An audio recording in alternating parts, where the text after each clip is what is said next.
Day 1 അങ്ങനെ start ചെയ്തിരിക്കുകയാണ്. ഏംഗൽബർഗിൽ നമ്മൾ സ്റ്റേ ചെയ്തിരുന്ന ഹോട്ടലിൽ നിന്നും 4:30 ആയപ്പോൾ നമ്മൾ ഇറങ്ങിയിട്ട് പോകാൻ പോകുന്നത് എങ്ങോട്ടാണെന്നല്ലേ? ഓഷ്യനൻ അല്ലെങ്കിൽ ജർമ്മൻ ഭാഷയിൽ ഓഷ്യനൻസെ എന്നറിയപ്പെടുന്ന ഒരു ബ്യൂട്ടിഫുൾ ആയിട്ടുള്ള ലേക്ക് കാണാൻ വേണ്ടിയിട്ടാണ്. ഇപ്പോൾ ഇവിടെ സമയം 4:42 ആയിരിക്കുന്നു. നമ്മുടെ ട്രെയിൻ ഏംഗൽബർഗിൽ നിന്നും 5:03 ആണ്. നമ്മൾ സ്റ്റേ ചെയ്യുന്ന ഹോട്ടലിന്റെ തൊട്ടടുത്തായിരുന്നു ഏംഗൽബർഗ് സ്റ്റേഷൻ. യൂറോപ്പിൽ നമുക്ക് എവിടെ നിന്ന് വേണമെങ്കിലും വെള്ളം നിറയ്ക്കാമെന്ന് നിങ്ങൾക്കറിയാമോ? അതായത് സ്റ്റാഗ്നൻറ്റ് വാട്ടർ അല്ലാതെ ഇങ്ങനെ ഒഴുകുന്ന വെള്ളത്തിൽ നിന്ന് എവിടെ നിന്ന് വേണമെങ്കിലും നമുക്ക് വെള്ളം നിറയ്ക്കാം. ഭയങ്കര ഫ്രഷാണ്. ഇവിടെ നമ്മളിപ്പം വെള്ളം നിറയ്ക്കുന്ന ഒരു സീനാണ്. ഭയങ്കര തണുപ്പല്ലേ? അങ്ങനെ വാട്ടർ ബോട്ടിലും ഫില്ല് ചെയ്ത് നമ്മൾ റെയിൽവേ സ്റ്റേഷനിലേക്ക് പോയിക്കൊണ്ടിരിക്കുകയാണ്. നമ്മുടെ ഹോട്ടലിൽ നിന്ന് ജസ്റ്റ് വാക്കബിൾ ആയിരുന്നു കേട്ടോ ഈ റെയിൽവേ സ്റ്റേഷൻ, ഏംഗൽബർഗ് റെയിൽവേ സ്റ്റേഷൻ ഉണ്ടായിരുന്നത്. പക്ഷേ ഇതിലൊരു ട്വിസ്റ്റ് ഉണ്ട്. നമ്മൾ ശരിക്കും പറഞ്ഞിട്ടുണ്ടെങ്കിൽ നമ്മൾ വിചാരിച്ചത് ഏംഗൽബർഗ് സ്റ്റേഷനിൽ നിന്നായിരിക്കും നമുക്ക് ഡയറക്റ്റ് ട്രെയിൻ എന്നാണ്. പക്ഷേ ഇതിലൊരു ട്വിസ്റ്റ് എന്താണെന്ന് വെച്ചിട്ടുണ്ടെങ്കിൽ നമ്മളെ ഇവിടെ ഈ ഏംഗൽബർഗിൽ നിന്ന് വോൾഫൻഷെസ് എന്ന് പറഞ്ഞ ഒരു റെയിൽവേ സ്റ്റേഷനിലേക്ക് ബസ് സർവീസ് ആയിരുന്നു ഉണ്ടായിരുന്നത്. ബസ്സിനാണ് നമ്മൾ കയറേണ്ടത്. അപ്പം നമ്മൾ ഈ റെയിൽവേ സ്റ്റേഷനിൽ നിന്ന് ചെന്ന് അവിടെ എത്തിക്കഴിഞ്ഞ് നോക്കുമ്പോൾ ഒരു മനുഷ്യൻ ഈ സ്റ്റേഷനിൽ ഉണ്ടായിരുന്നില്ല. ആ നിൽക്കുന്നത് വിറച്ചുകൊണ്ട് ഞാനാട്ടോ.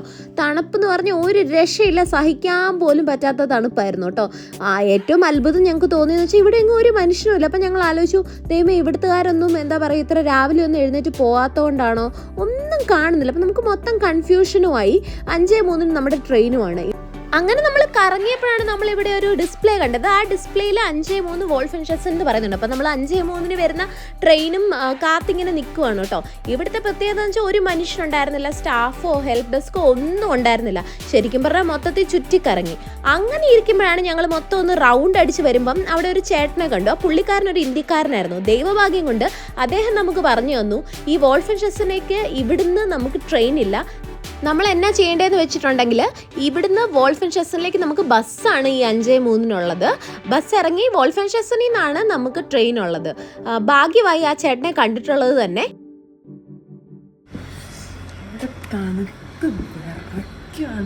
എന്താ പറയുക, വാക്കുകൾ പോലും കൊച്ചി പോവാണ്. അങ്ങനത്തെ അവസ്ഥയാണ്. ഒരു രീതിയിൽ നമുക്ക് ഞാൻ അരൻ്റെ ജാക്കറ്റ് എടുക്കേണ്ടത്, കാരണം എൻ്റെ ജാക്കറ്റ് നാളെ ഇടാൻ വെച്ചേക്കാം. ഇപ്പം തോന്നുന്നു അതെടുക്കണമായിരുന്നു. ഈ ഏംഗൽബർഗ് നമ്മളൊരു ചുരം കയറി വരണമായിരുന്നു. അപ്പം ഈ വോൾഫൻഷെസ് എന്ന് പറഞ്ഞ് നമ്മൾ ഇനി പോകാൻ പോകുന്ന റെയിൽവേ സ്റ്റേഷൻ ഈ ചുരത്തിൻ്റെ താഴെയാണ്, അടിവാരത്തിലുള്ള റെയിൽവേ സ്റ്റേഷനാണ്. അങ്ങോട്ടേക്കാണ് നമ്മൾ മെയിനായിട്ട് ഈ ബസ്സിന് പോകുന്നത്. എന്തുകൊണ്ടാണ് ഈ ഏംഗൽബർഗിൽ നിന്ന് ട്രെയിൻ ഇല്ലാത്തതെന്ന് എനിക്കറിയത്തില്ല കേട്ടോ. ഈ സമയത്ത് മാത്രമാണോ അതോ എല്ലായ്പ്പോഴും ഇല്ല, അത് വല്ല മെയിൻ്റനൻസിന് വേണ്ടി ക്ലോസ് ചെയ്തിട്ടേക്കാണോ ഒന്നും ഞങ്ങൾക്ക് മനസ്സിലായിട്ടുണ്ടായിരുന്നില്ല. അതൊന്നും അന്വേഷിക്കാനുള്ള ഒരു സാവകാശം ഉണ്ടായിരുന്നില്ല. പക്ഷേ ഈ റെയിൽവേ സ്റ്റേഷൻ്റെ ഉള്ളിൽ കുറേ ഷോപ്സ് ഒക്കെ ഉണ്ടായിരുന്നു. അതൊക്കെ ഇപ്പം ക്ലോസ്ഡ് ആണെങ്കിലും കുറേ ഷോപ്സ്, നമുക്ക് കുറേ പാൻട്രീസ് അങ്ങനെയൊക്കെ കാണാൻ വേണ്ടി പറ്റുമായിരുന്നു കേട്ടോ. അപ്പം ചിലപ്പോൾ എന്തെങ്കിലും മെയിൻ്റനൻസോ അല്ലെങ്കിൽ ആ പർട്ടിക്കുലർ ടൈമിൽ ട്രെയിൻ ഇല്ലാത്തതോ ഒക്കെ ആയിരിക്കാം. അല്ലെങ്കിൽ ഇവിടെ ഇങ്ങനെ ഷോപ്സും ഒന്നും കാണത്തില്ലല്ലോ. അപ്പം ഞങ്ങൾ എന്താണെങ്കിലും നമ്മുടെ ബസ്സിന് വേണ്ടി വെയിറ്റ് ചെയ്തിരിക്കുകയാണ്. ഫൈനലി നമ്മുടെ ബസ് ഷാർപ്പ് 5:03 എന്ന് പറഞ്ഞ് 5:03 ബസ് വന്നു കേട്ടോ. അങ്ങനെ നമ്മൾ ബസ്സിൽ കയറി വോൾഫൻഷെസിലേക്ക് പോവുകയാണ്. അങ്ങോട്ടേക്കുള്ള ബസ്സാവട്ടെ. അത് ഷാർപ്പ് ടൈമിംഗ് ആണ് ഈ ബസ് വരുന്നത്. 5:03 എന്ന് പറഞ്ഞാൽ കറക്റ്റ് 5:03 വരും. ഇവിടെയൊക്കെ ഒരു മനുഷ്യൻ പോലും ഉണ്ടെന്ന് തോന്നുന്നില്ല. എല്ലാവരും എഴുന്നേറ്റ് വരുന്നേ ഉള്ളൂ. നേരം വെളുത്ത് വരുന്നേ ഉണ്ടല്ലോ. മൊത്തത്തിൽ ഇരുട്ടായിരുന്നു.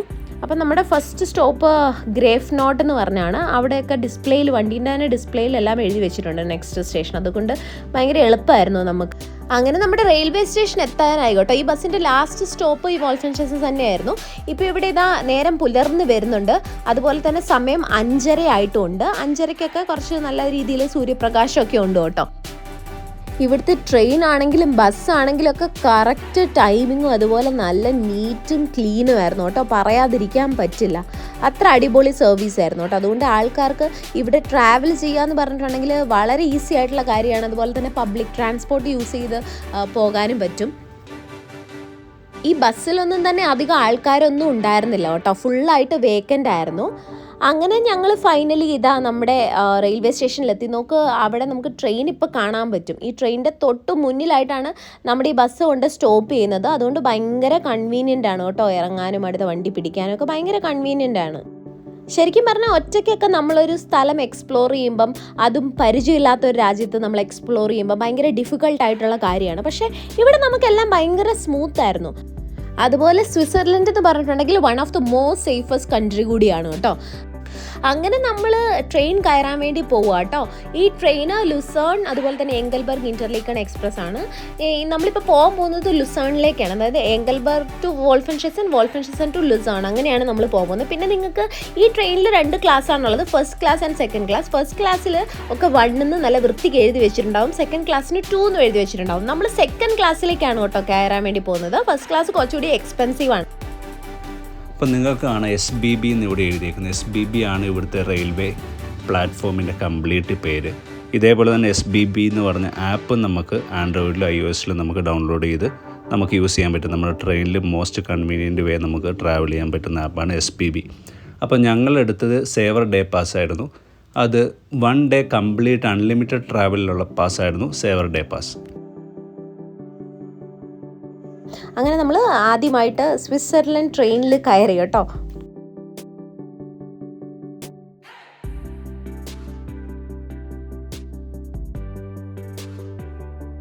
ട്രെയിനിലൊക്കെ ഓരോ ഡിസ്പ്ലേ ഉണ്ട്. ആ ഡിസ്പ്ലേയിൽ നമ്മുടെ ലൊക്കേഷൻ ലുസേൺ ആണെന്ന് എഴുതി വെച്ചിട്ടുണ്ട്, അതായത് ഡെസ്റ്റിനേഷൻ ലുസേൺ ആണെന്നൊക്കെ എഴുതി വെച്ചിട്ടുണ്ട്. അങ്ങനെ നമ്മൾ ഈ ട്രെയിനിൽ കയറി. ട്രെയിൻ എന്നൊക്കെ പറഞ്ഞാൽ ഭയങ്കര നീറ്റ് ആൻഡ് ടൈഡി ആയിരുന്നു കേട്ടോ. അങ്ങനെ ഒരു സീറ്റിലൊക്കെ ഇരുന്ന് ആദ്യമായിട്ട് സ്വിറ്റ്സർലൻഡ് ട്രെയിനിൽ കയറിയ ഒരു സന്തോഷമൊക്കെ ഉണ്ടായിരുന്നു. പലതരം സ്വിസ് പാസുകളുണ്ട്, അതായത് സ്വിസ് ട്രാവൽ പാസ് ഉണ്ട്. 3 ഡേയ്സ്, 7 ഡേയ്സ്, 8 ഡേയ്സ്, 15 ഡേയ്സ്, അങ്ങനെ കംപ്ലീറ്റ് ട്രാവൽ പാസുകളുണ്ട്. പിന്നെ ഉള്ളത് സ്വിസ് ഹാഫ് ഡേ പാസ്സാണ്. അത് നമുക്ക് പെർ ഡേ നമ്മൾ എടുക്കേണ്ടതാണ്. പിന്നെ നമ്മൾ ഓപ്റ്റ് ചെയ്ത് saver day pass. Saver day pass എന്ന് പറയുമ്പോൾ 1 ഡേ ആണ് അൺലിമിറ്റഡ് ട്രാവൽ നമുക്ക് ഓപ്ഷൻ ആയിട്ടുള്ളത്. അപ്പോൾ നമുക്ക് പെർ ഹെഡ് വരുന്നത് 4500 ആണ് സേവർ ഡേ പാസ്. അപ്പോൾ നമുക്ക് എങ്ങനെ സേവർ ഡേ പാസ് എടുക്കാം, ഏതൊക്കെ തരത്തിലുള്ള സേവർ ഡേ പാസുകളുണ്ട് എന്നുള്ളൊരു സെപ്പറേറ്റ് വീഡിയോ നമുക്ക് അടുത്ത വീഡിയോ ചെയ്യുന്നതായിരിക്കും. അങ്ങനെ ഫൈനലി നമ്മൾ ലുസേണിലെത്തി കേട്ടോ. ലുസേൺ എന്ന് പറഞ്ഞ ഒരു വലിയ റെയിൽവേ സ്റ്റേഷൻ ആയിരുന്നു. ഒരുപാട് പ്ലാറ്റ്ഫോംസ് ഒക്കെയുള്ള ഒരു വലിയ റെയിൽവേ സ്റ്റേഷൻ ആയിരുന്നു. ഈ SBB ആപ്പിലാണ് നമുക്ക് ഏത് പ്ലാറ്റ്ഫോം ആണെന്നുള്ള കംപ്ലീറ്റ് ഡീറ്റെയിൽസ് ഉണ്ട്. അതിനനുസരിച്ച് അങ്ങ് പോയാൽ മതി എന്നേ ഉള്ളൂ. നമ്മൾ നാട്ടിൽ നിന്നൊക്കെ ഇത് ബുക്ക് ചെയ്തപ്പോൾ നമ്മൾ ഓർത്തു ഇത് ഭയങ്കര ഡിഫിക്കൽട്ട് ആയിരിക്കും, നമ്മൾ ആദ്യമായിട്ടൊക്കെ വരുന്നതല്ലേ ഇവിടെ എത്തിപ്പെടാൻ, ഇങ്ങനെ ട്രാവൽ ചെയ്യാനൊക്കെ കുറച്ച് കോംപ്ലിക്കേഷൻസ് ഉണ്ടാവും എന്നാണ് ഞങ്ങൾ ഓർത്ത്. പക്ഷെ ഞങ്ങളുടെ ഒരു എക്സ്പീരിയൻസ് വെച്ചിട്ട് ഇത് നാട്ടിനേക്കാളും ഒക്കെ ഒരുപാട് കൺവീനിയൻ്റ് ആയിട്ടുള്ള ഒരു സിസ്റ്റം തന്നെയായിരുന്നു കേട്ടോ. നമുക്ക് ഒരു ബുദ്ധിമുട്ടും ഉണ്ടായിരുന്നില്ല. ജസ്റ്റ് നമ്മൾ ആ ആപ്പിനനുസരിച്ച് ഫോളോ ചെയ്യുക എന്നുള്ളത് മാത്രമേ ഉള്ളൂ. വളരെ കൺവീനിയൻ്റ് ആയിട്ടുള്ള ഒരു ട്രാൻസ്പോർട്ടേഷൻ സർവീസ് ആയിരുന്നു ഇത്. ഏതൊരാൾക്കും ഇവിടെ വന്ന് ഈസി ആയിട്ട് നമുക്ക് ട്രാവൽ ചെയ്യാൻ പറ്റുന്നതാണ്. ആരും അതുകൊണ്ട് അയ്യോ ഭയങ്കര ഡിഫിക്കൽട്ട് ആയിരിക്കും എന്നൊക്കെ ഓർത്ത് സ്റ്റെപ്പ് ബാക്ക് ചെയ്യേണ്ട ഒരു കാര്യമില്ല. ഞങ്ങൾക്ക് പറ്റിയിട്ടുണ്ടെങ്കിൽ ഉറപ്പായിട്ട് നിങ്ങൾക്കും ഇവിടെ ട്രാവൽ ചെയ്യാൻ വളരെ ഈസി ആയിട്ട് പറ്റുന്നതായിരിക്കും. കാൻഡർസ്റ്റാഗിൽ എത്തിയിട്ടുള്ള വിശേഷങ്ങൾ അടുത്ത വീഡിയോയിൽ. ഇഫ് യു റിയലി ലൈക്ക് ആ video, please to like, share and subscribe our YouTube channel. Thanks for watching.